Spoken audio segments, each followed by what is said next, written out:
বাচ্চাদের আবদার পূরণ করতে করতে মায়েদের হিমশিম খেতে হয়, তাই বাচ্চারা প্রতিদিন বিকেলে কিছু না কিছু আবদার করে। এজন্য চটজলদি তৈরি করে ফেলতে পারেন এই ফ্রেঞ্চ ফ্রাই রেসিপিটি। প্রথমে আমি আলুকে এভাবে লম্বা লম্বা করে কেটে তারপরে গরম পানিতে একটু সেদ্ধ করে নেব অল্প লবণ এবং 1 চামচ চিনি দিয়ে। অর্ধেকটা আলু সেদ্ধ করে নেব এবং এভাবে টকবগিয়ে ফুটে গেলে তারপরে আমি পানি ছেঁকে নিচ্ছি ভালো করে। পানি পুরোপুরি ঝরে গেলে এর মধ্যে দিয়ে দিচ্ছি গুঁড়া মরিচ 1.5 চামচ, লবণ স্বাদ মতো এবং দিয়ে দিব কর্নফ্লাওয়ার 3 চামচ। এবার এগুলো ভালো করে মেখে তারপরে আমি ডুবো তেলে এগুলোকে ভেজে নেব। কড়াইয়ে তেল গরম দিয়ে দিয়েছি, তারপরে আমি ফ্রেঞ্চ ফ্রাইগুলোকে ভেজে নেব।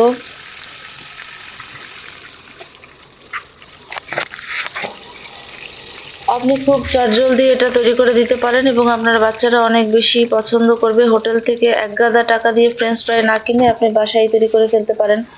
এবার আমি তেল গরম হয়ে গেলে আলুর টুকরোগুলোকে তেলের মধ্যে দিয়ে দিচ্ছি এবং ভাজতে একটু সময় লাগে, তাই অনেকটা সময় নিয়ে আমি বাদামি করে মচমচে করে ফ্রেঞ্চ ফ্রাই ভেজে নিচ্ছি। এটা খুব বেশি সুস্বাদু হয় খেতে, তাই বাচ্চারা এক নিমিষেই খেয়ে ফেলে। আপনি চাইলে আলুগুলোকে আগে থেকে সিদ্ধ করে ফ্রিজে রেখে দিয়ে যখন খেতে চায় তখন এভাবে মেখে ভেজে দিতে পারেন। আমার তো প্রায়ই ফ্রেঞ্চ ফ্রাই তৈরি করতে হয়।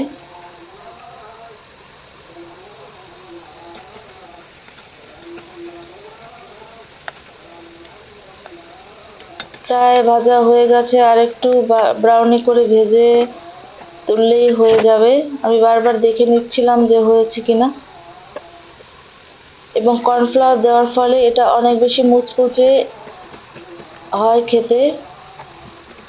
আপনারা চাইলে ময়দা দিয়েও করতে পারেন, তবে কর্নফ্লাওয়ার দিলে বেশি স্টিকি থাকবে। এটা দেখতে পাচ্ছেন যে হয়ে গেছে ভাজা, আরও বাকিগুলোকেও আমি ভেজে নিচ্ছি।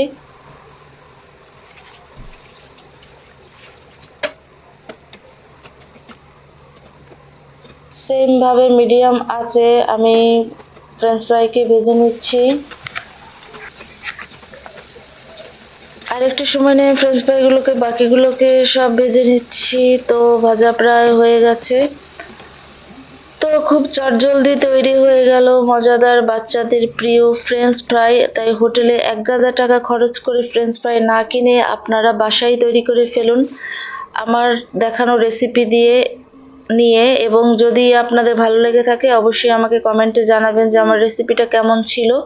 আমার ভিডিও ভালো লেগে থাকলে অবশ্যই আমার ভিডিওটি শেয়ার করবেন এবং কমেন্টে জানাবেন। সবার একটি গঠনমূলক কমেন্ট আমার ভিডিও বানাতে আরও বেশি উৎসাহ প্রদান করবে। সবার সুস্থতা কামনা করে আজকের মতো বিদায় নিচ্ছি। চলে আসবো অন্য কোনো রেসিপি নিয়ে। আল্লাহ হাফেজ।